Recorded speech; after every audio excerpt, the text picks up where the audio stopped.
Nick LaBow, the last thing I ever want to be is an "I told you so" guy, but I tell you what, about a year ago or so, I said, you know what, there's going to be some things I think are going to happen. I think Russ is going to be gone. I think we're going to be really focused on our West Coast offense.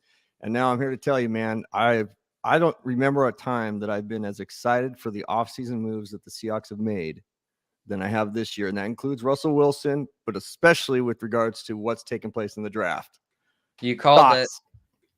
Oh man, I think we've done a great job so far. If we just narrow in on the draft, Charles Cross, I mean, that's a top pass protector. I'm surprised he even fell to us. I really like the pick for us. He's our franchise left tackle. Then you look at some of the other picks we just made. Boy Mafe, I think he should have gone in the first round. I mean, talk about a stud at edge rusher, a position we've kind of been lacking at the past few years. And then Kenneth Walker, at first I was kind of like, oh, we were drafting a running back. But then when you really look at this guy, it kind of starts to make sense in the way of Rashad Penny, injury prone. Chris Carson, he's coming off a really bad injury. So, having another guy in there. And also, I think all but one of our current running backs on the roster, they're free agents next year. So when you really put all the pieces together, it makes sense. And yeah, so far it's been an awesome offseason. Yeah, it's been a fantastic offseason in my opinion. And I haven't gone out publicly and, said my thoughts in terms of the Russell Wilson piece. And, he gave us a lot of great years and he was fun to watch. But I think everybody kind of saw what was going on. And I'm not going to beat that dead horse. But I am very excited about the fact that we kept Pete. We've seen the situation before where, we talked about it, where early on, before we went to the Super Bowl, nobody really knew who Bobby Wagner was, Richard Sherman, all those guys. But what did we build it around? Defense, running game, and have a good offense. Now, we didn't know what our quarterback was going to be able to do, which was obviously some special stuff. But I'm so amped. And then, like you said, to get it was neat, I think, to feel the energy in the area when we actually first of all had a first round selection.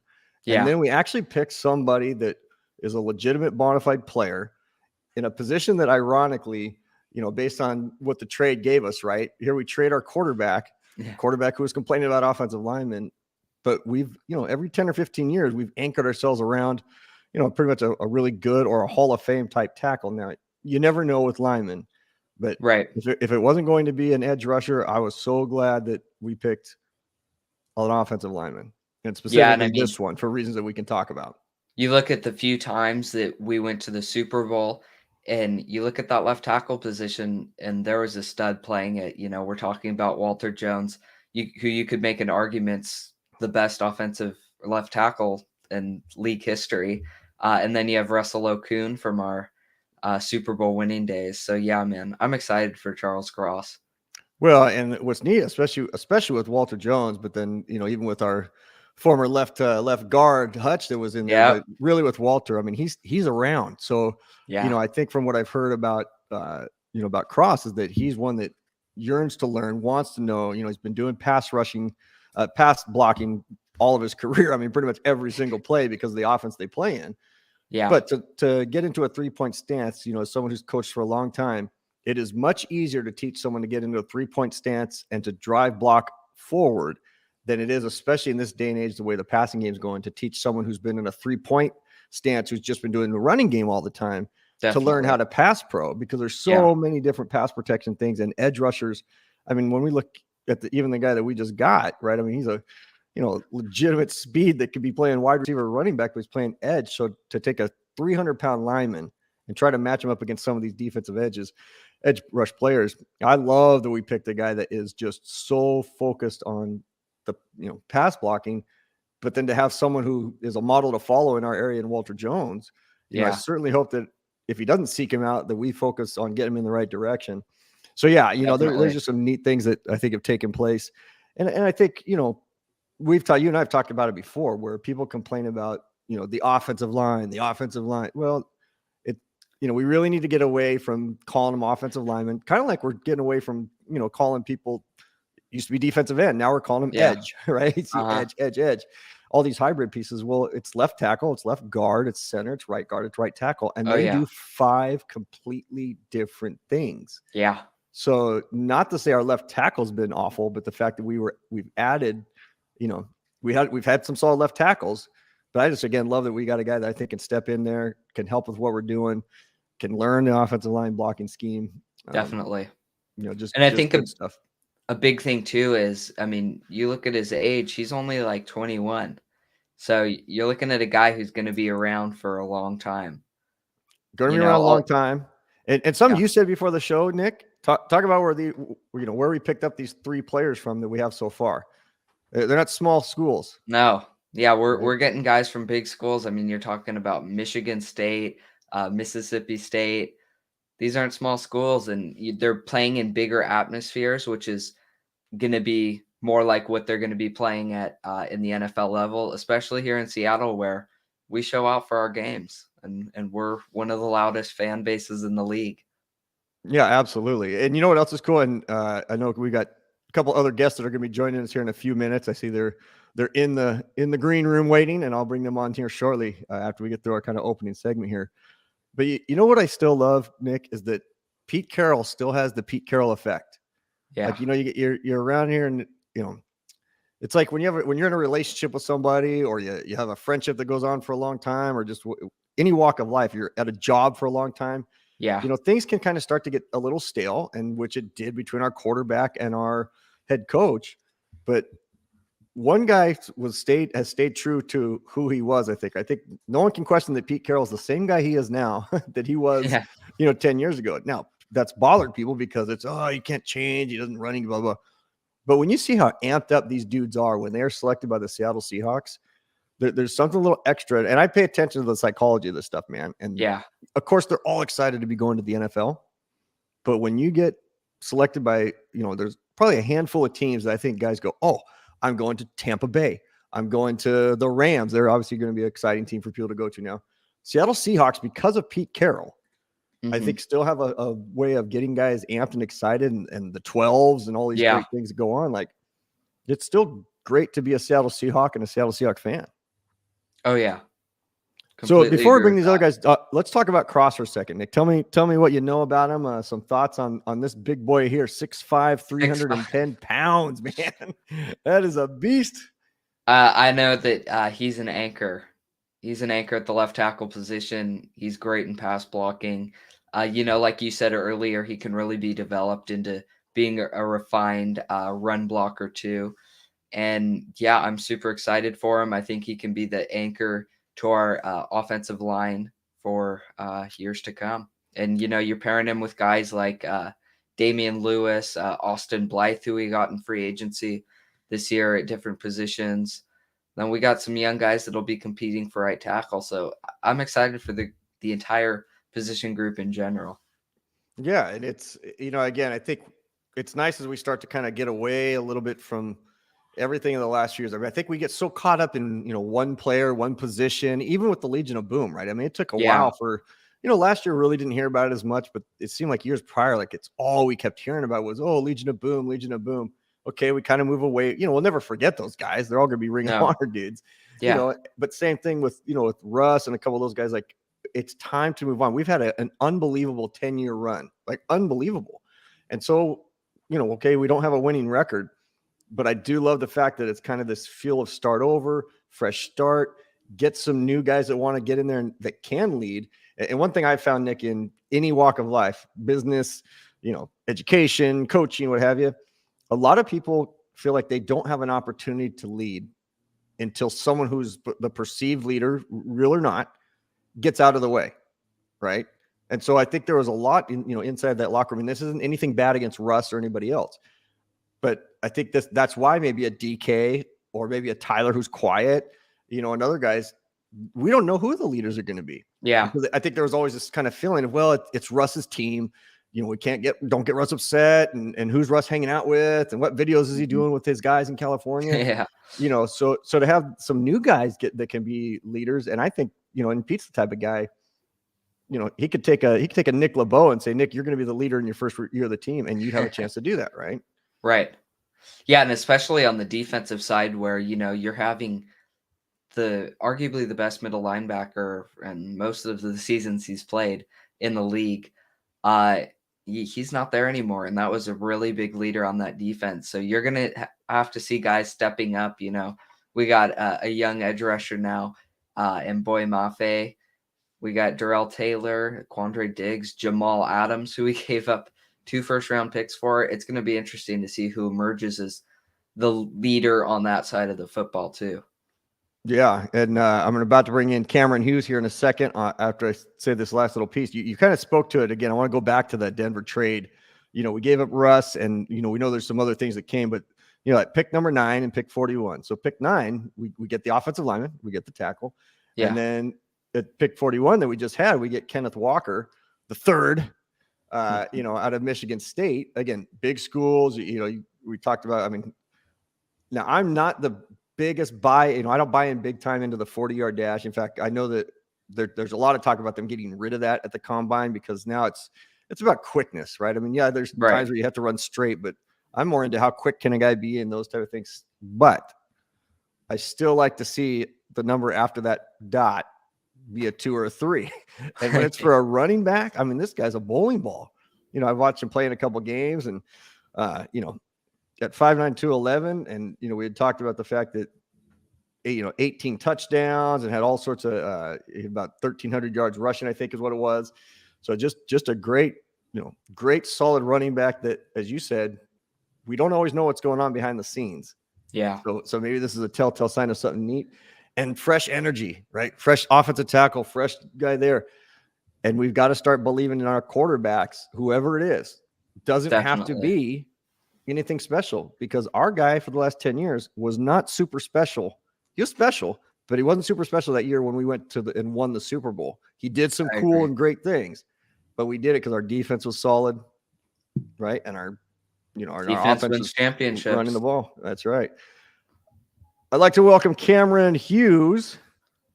Cameron, welcome. Look at Cameron's. His setup is off the charts right now. Oh yeah, got all sorts of good stuff. Can we hear you there, Cameron? You got your mic on? Yeah, can you hear me? Yeah, there we go. Okay, there we go. Lot of silence. So let's go back and talk about Charles. Let's go back to Charles Cross, and then we'll talk about the picks we just had here a moment ago. Cameron, what are your initial thoughts? Your feeling about, and go ahead, if you want to feed in on the offseason as well, not just on Charles Cross, but just some of the stuff we've done. Don't want to again beat the dead horse of our Let's Ride friend who's riding somewhere else now. But if you want to give a little intake on the wrestling, but I think everybody's kind of ready to move on from that. But go, if you want to throw that into anything, go for it. Yeah, I was expecting it to happen. I was shocked when it first happened, because it was right off the Aaron Rodgers news. It was 10 minutes after the Aaron Rodgers news. So I was shocked. I thought it was a fake account when BJ sent it to the group chat. But yeah, that was pretty crazy. But the Charles Cross, I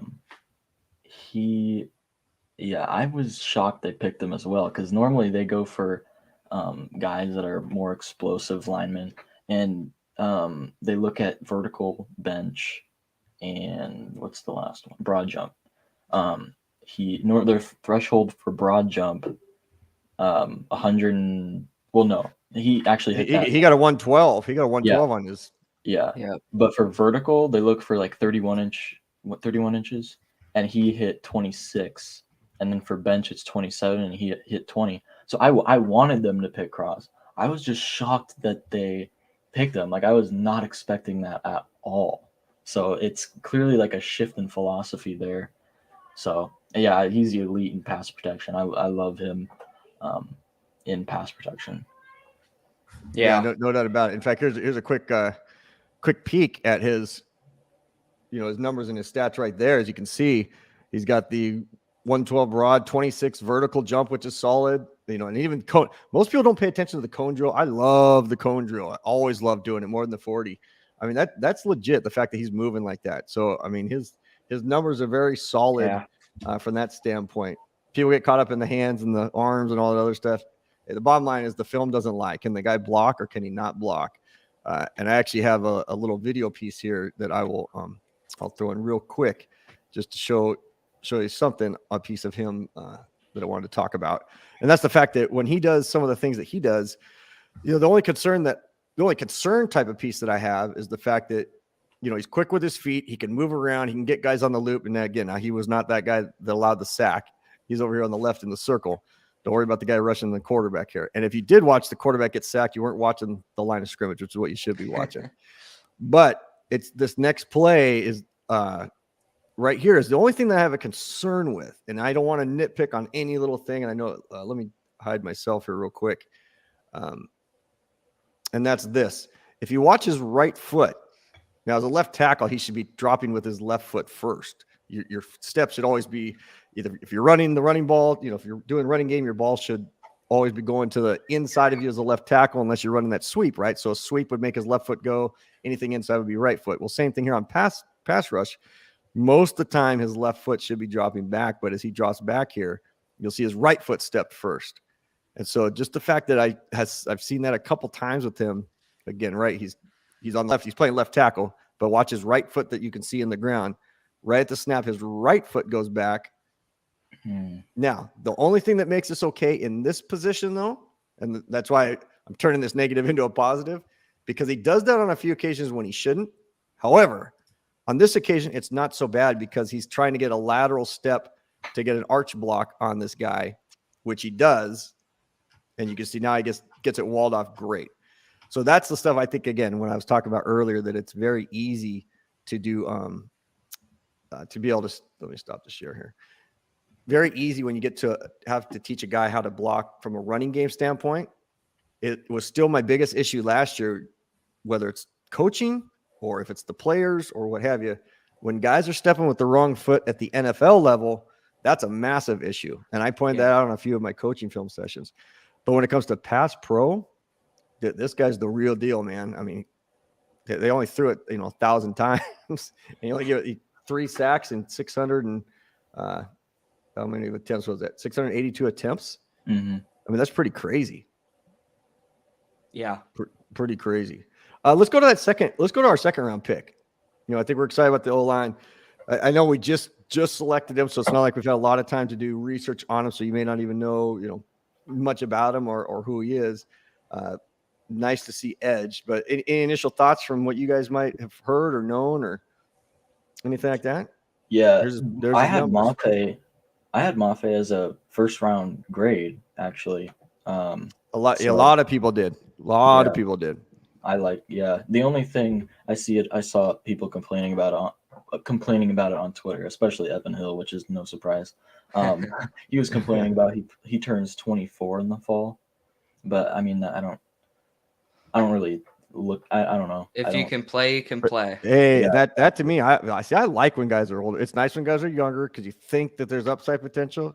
But if a guy's 24, he's probably where he needs to be, right? That his body type's going to be what it is, so you don't risk, the negative, downside of that kind of growth. Yeah. So it's and he's another big dude, and I love these. He's a 4'5", 340 guy, and he's got the big broad jump and some of those other things. So it's just nice. Again, it seems like we're staying athletic on that defensive side, getting guys that played big time football. Because obviously at Minnesota, he's got to play against a bunch of dudes, and they know what they're doing. So I think it's great, and it's another position that can step in right away. Right, linebacker, very difficult to step in right away. Safety, very difficult to step in right away. Even running back and obviously quarterback can be very difficult to step in right away. Offensive line, defensive edge, and corner are dudes that can get in there. We'll talk about wide receivers at the end. Talk about how the wide receiver game is changing dramatically on that. But still, pretty cool, man. Pretty cool stuff on that. How about now? This is the one that I might be more excited about this one than any of them. What are you guys' thoughts? Nick LaBow, your thoughts again. Yeah, when the pick first came in, I was kind of surprised. I was kind of like, oh, there's so many guys on the board. Why would you go running back here? But when you really think about it, this guy's a beast. I mean, you guys kind of brought up his stats earlier. But I mean, he can play. He's probably the best running back in the draft. And when you look at our roster, I mean, after this year, DJ Dallas is the only running back under contract. And you have Rashad Penny, who's kind of been had a history for being injury prone, week to week guy. Chris Carson, who is coming off an injury that almost ended his career, which is pretty big. And so getting a running back here, it makes sense. We're a running back team. And I like the pick. How about you, Pylon Prowler? Welcome to the show. Good to see you. So, yeah, we're talking. You know, we're bypassing the how are yous for later. Yeah. So we'll dive right in, man. We're Kenneth Walker, the third Michigan State running back, 4.38 40, 34-inch vertical. So he's definitely an explosive dude. You know, he probably hangs out with you on the weekends, I'm sure.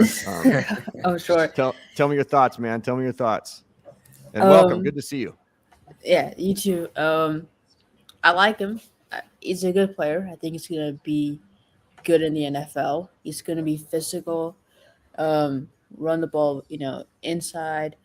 One game that stands out for me is the Michigan game. He had 5 touchdowns, and that, you know, Michigan defense, who usually is good against the run, could not stop him. And with even poor offensive line play, he still managed to get 5 touchdowns and pull his team through, which, you know, when you have a guy that can do that with poor offensive line, it's valuable because you can like not invest as much as in the offensive line if you're like trying to. Well, he can make things happen, right? I mean, basically what you're saying is there's the difference. And Cameron, you know, because you're playing, right? So you know when you're playing against a guy or you have a guy on your team, there's a difference between guys that know how to press the hole, but they can only get the yards that they can get based on the hole that the O-line gives them. And then there's those other dudes that they can have the hole, but the hole only needs to be about this big. But they also have that innate sense of finding 2 or 3 other spaces, and they know how to run a guy over when they need to run a guy over to get the extra yard versus kind of stopping.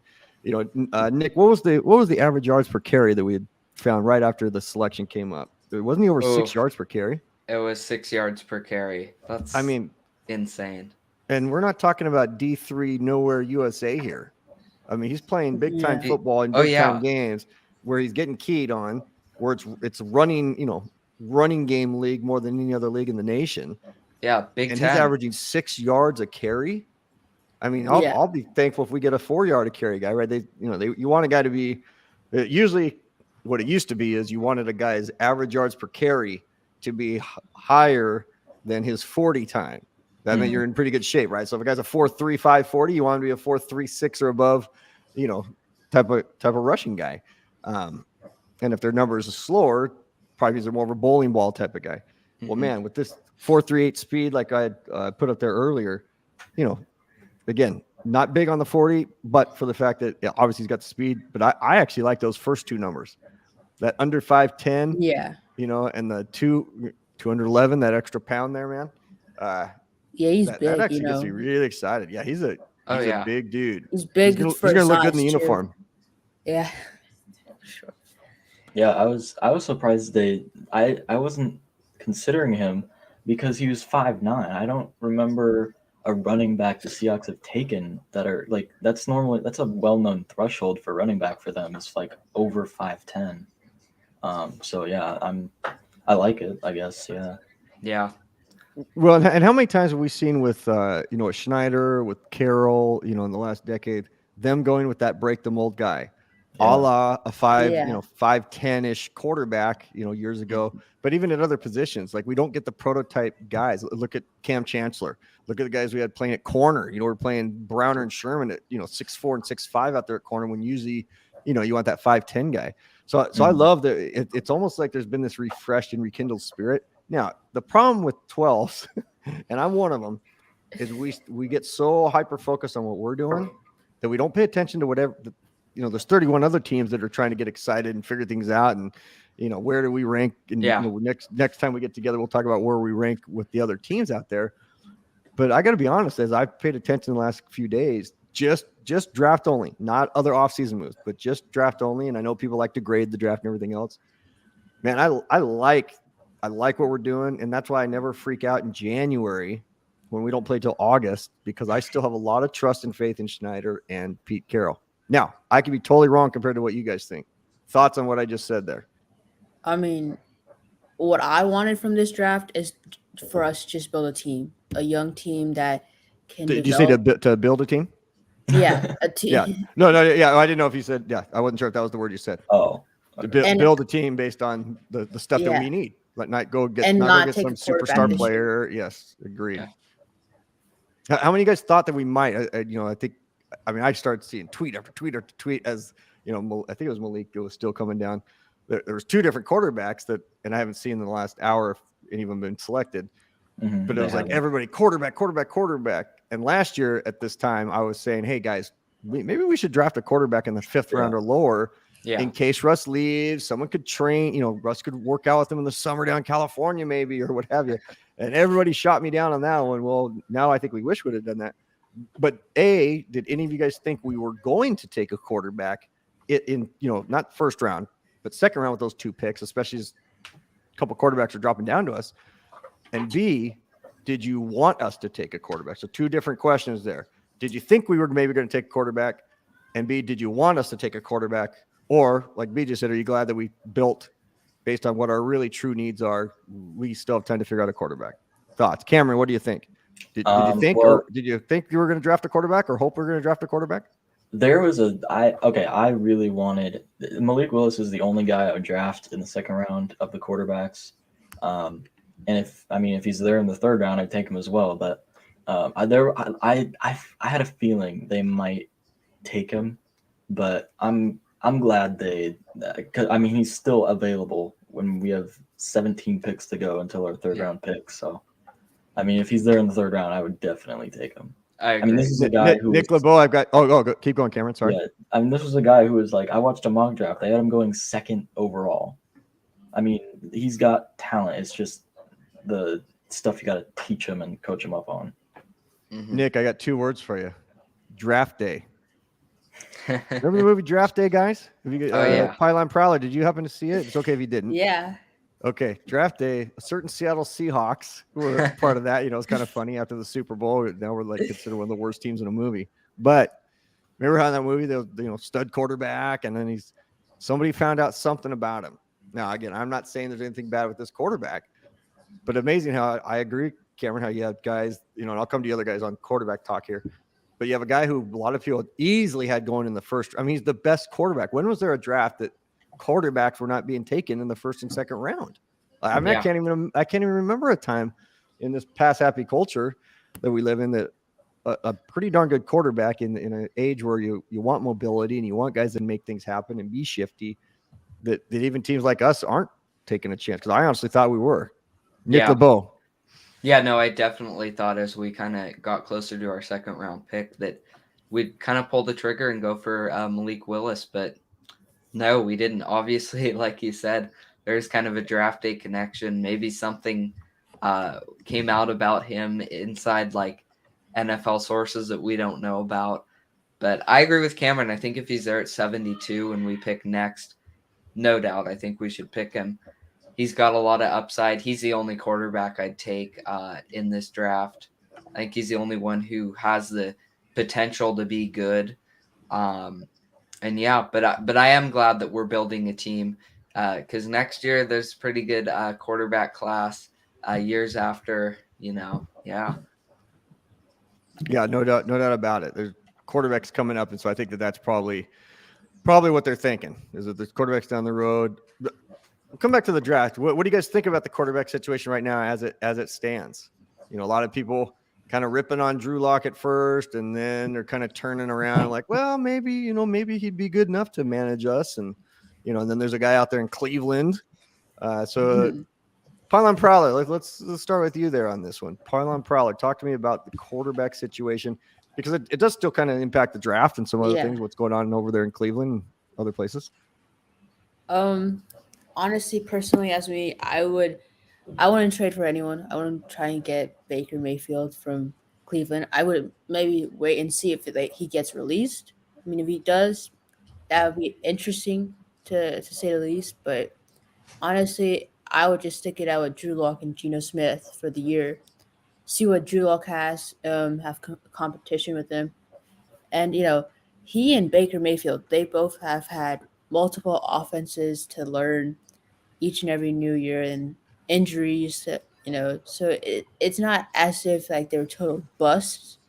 They've had, um, something in their way from just straight up being able to like compete and show like without injuries or coaching hires, and changing of systems that they can actually with some stability and um, help from like the team, they could actually win.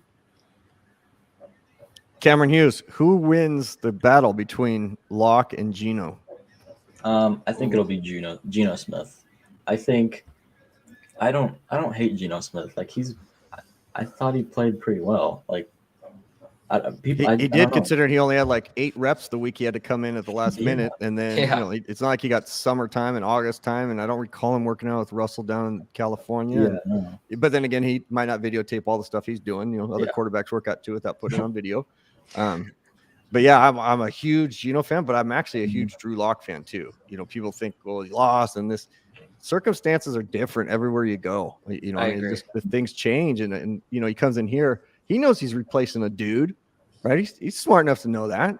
And he's smart enough to know he's entering a locker room that's got established leaders in there, and you got a coach that's established, and you got some, things can change. Same with Baker Mayfield. If Baker Mayfield was to come, man, I would love that, because I think he'd have the chip on the shoulder. He would know the same thing. He's replacing a dude. He'd been on last year. There's some other stuff, going on. So whoever's quarterback, because the pressure's not on them, and I think they will stay within the system. Mm-hmm. Nick, speak to the system, the West Coast offense system that yours truly loves. Yeah, I mean, we're looking at it. I completely agree with the quarterback situation.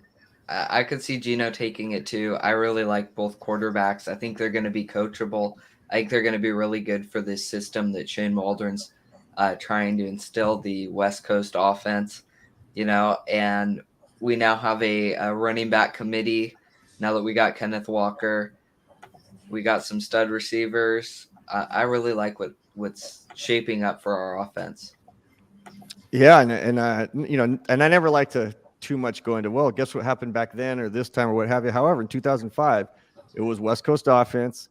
It was a quarterback that not a lot of people knew that much about. I mean, Hasselbeck was established, but he wasn't like this world beater.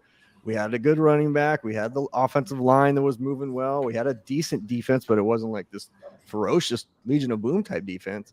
A lot of good things can happen. Now, we live in an age where your quarterback does have to be pretty decent. I think the days of Trent Dilfer and, some of those other guys that have won Super Bowls that maybe weren't the greatest of quarterbacks, I think those days are gone for a while. I mean, you have to have a playmaker there, but you don't have to have a gangbuster guy. If they can, they can have a good 4 or 5-to-1 ratio, interceptions to touchdowns, know who they're throwing to.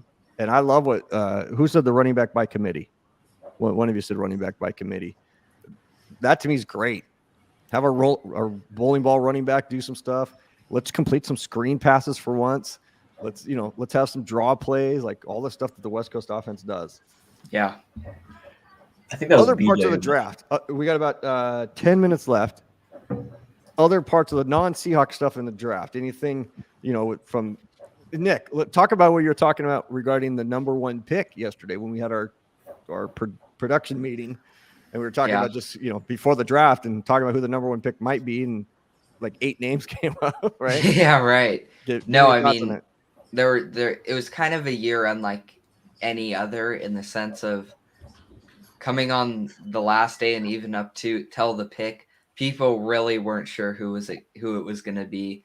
Last year we knew it was going to be Trevor Lawrence, year before and stuff. But I mean, here was a surprise, and Travon Walker ends up going number 1. Aiden Hutchinson falls to 2. When these guys earlier were getting mocked to be the first overall pick. I think it's great. I think the element of surprise there is awesome. And yeah, I was excited for it. I think Jacksonville got a really good player. Yeah, no doubt about it. Who anybody else? The overall draft, anything? Yeah, the Giants nailed it. I mean, I can't believe they got the best player in the draft, in my opinion, at 5. And then got Evan Neal. Talk about who that is in case anybody catches the show later and they're like, oh great, yeah. Who's number 5? Yeah, Kayvon Thibodeau. I thought he is easily the best player in the draft. I had him ranked first as my first ranked player. So the defensive end from Oregon. So yeah. Yeah, and how about the fact that I think it was the first 5 guys were defensive players. Mm-hmm. Yeah. I mean, it's funny because it speaks to offense has taken off so much, and then defenses usually have to catch up. And it's just been year after year after year of just nonstop offensive guys. Maybe a solid defensive guy thrown in there. And now all of a sudden we get a draft where it's like, oh, we better all start gathering some defensive dudes, to catch up to the offense, catch up to the offensive players. And kind of adding on from the offensive side, I found it really interesting, the wide receiver aspect. Obviously, in the draft, we saw A.J. Brown, who's heck of a receiver for the Titans. He was traded to Philadelphia, immediately got a huge contract. Titans end up taking a receiver. You're looking at some other teams. Washington, they took a receiver. And these are all teams with current really good receivers who want a lot of money. So it was kind of showing, I felt like it was kind they're getting pylon prowler type of money is what they're getting. Yeah, exactly. Yeah.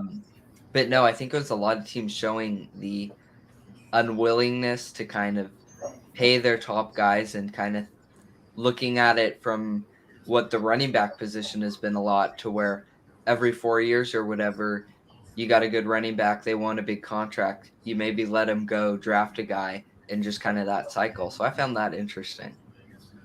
Yeah, without a doubt. I mean, what's happening with the wide receiver stuff is just, you never would have thought it was going to get to that spot. And, it goes from running backs 20 years ago, like you had to get a good running back and everybody's willing to pay. And then it became, linemen, get the linemen, and then get the left tackle, and then left tackle. I mean, no one ever thought, offensive linemen were going to be making, big time type of money. But now, I mean, to watch wide receivers, and everybody should be thinking Tyreek Hill and Debo. Those are the 2 guys I think that really, Tyreek, everybody saw this special guy. But Debo, I think, was the one that people put in the landscape of, man, first time ever people have taken a wide receiver that you could say is a running back. That's different than handing someone a jet sweep or a fly sweep, ball every, 2 or 3 times a game. Pylon prowler, does it make you want somebody from the Seattle Seahawks to maybe get a few running plays that plays wide receiver for us that's fast, and maybe like to see him out there and kickoff return, a few other things? And I'm not talking about Tyler Lockett. I would love the idea of it, but I don't know if I can trust this team enough to handle that. I just don't know if Shane Waldron is there yet as an offensive coordinator. He's relatively new to coaching and being the guy. So, I mean, I would want to wait and see if Shane Waldron has the it's to. So I'm going to tell you this, and I think that's a great thought on your part. I think he's absolutely the guy, and I think he now will have so much more freedom and be much more comfortable, even though the chain of command should be quarterback, offensive coordinator, head coach.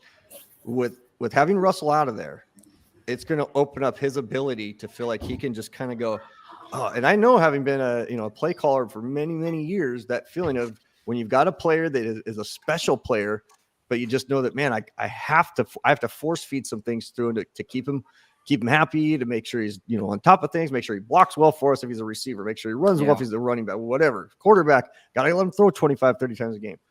Those years when I didn't have one of those type of players, it opened up the play calling, and not from a standpoint of trick plays and all that other stuff. You just could get into a better rhythm of what you wanted to do versus trying to think, well, what does he want to do? So I think Shane's going to have that chance, but I agree. I think the first few games, it'll be probably like it was last year. We're a little bit more conservative, but man, if DK is going to be the man, he's got to block. He's got to learn how to block, and he's got to, I hope that they'll give him a couple of those runs and just see what he does. If anything, it just threatens the team what he can do. And let's run him around that new left tackle, and let's let that little bowling ball running back lead for him. I wanted to mention 2 University of Washington players. 2 DBs, 2 corners that were picked in the first couple rounds here. One being Kyler Gordon. Did I just say their name wrong? Oh, almost thought I said. No, you're good. Yeah, Kyler Gordon, because I coached against him when he was at Archbishop Murphy 2 years back. one of the best little athletes I have ever seen. Knew he was going to be the real deal, but he was more of an offensive dude back then. But kind of cool that, in our own state, we have every school tries to be something U. UW used to be quarterback U for a long time because we had like 7 different NFL quarterbacks in the league at the same time.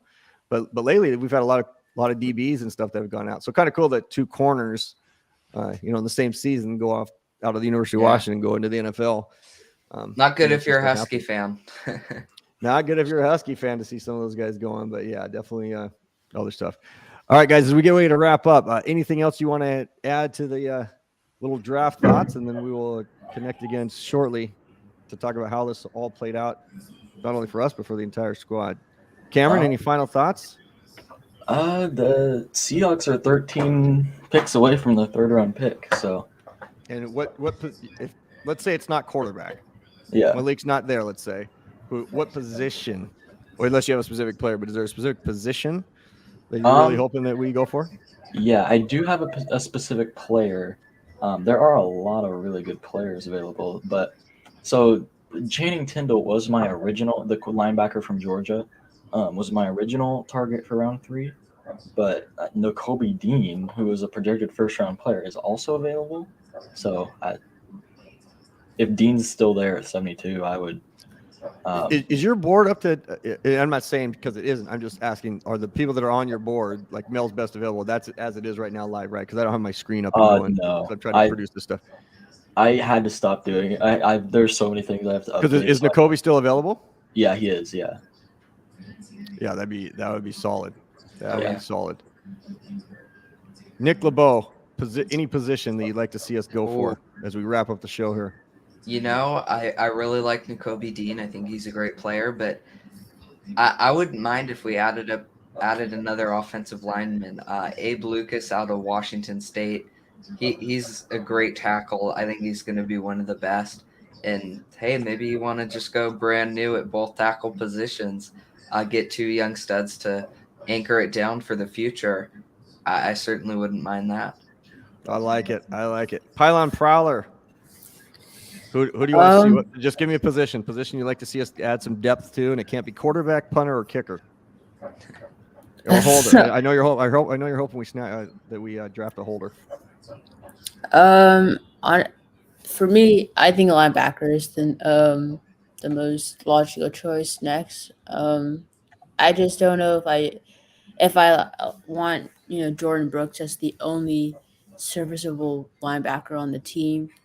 And, his pass coverage isn't the best in the world. So I would like us to see someone who can, contribute to the pass game on defense. So, yeah.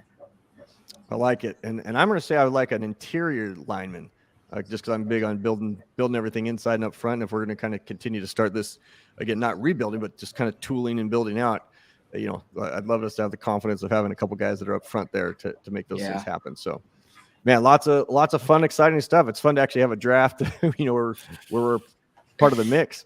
But this has been one of the kind of coolest drafts ever, starting with the fact they did it in Las Vegas. Like, I love that they did it down there. Yeah.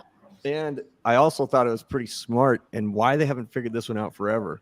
The fact they were bringing out, like, for years or the last few years, they've been bringing out people to do the draft pick for us, like when Pat McAfee came out and, started ripping on some other teams while he's doing the selection. Like, I love that they do that for the other rounds.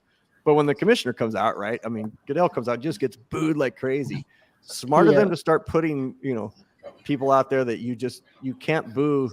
You can't boo the kid who's overcome some situation or some other person, right? So, I mean, just a smart. They must have hired some new marketing person because, like, hey, look, we're blowing this thing with the Washington football, whatever their name is this week.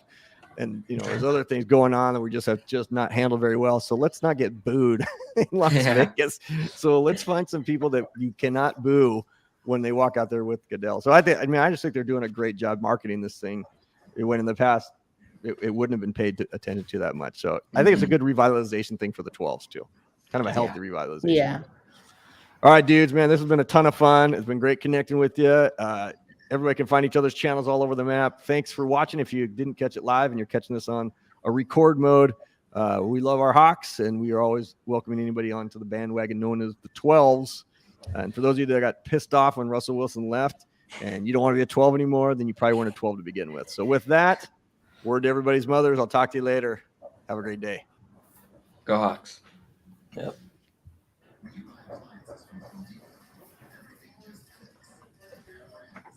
Oh, he left. Okay.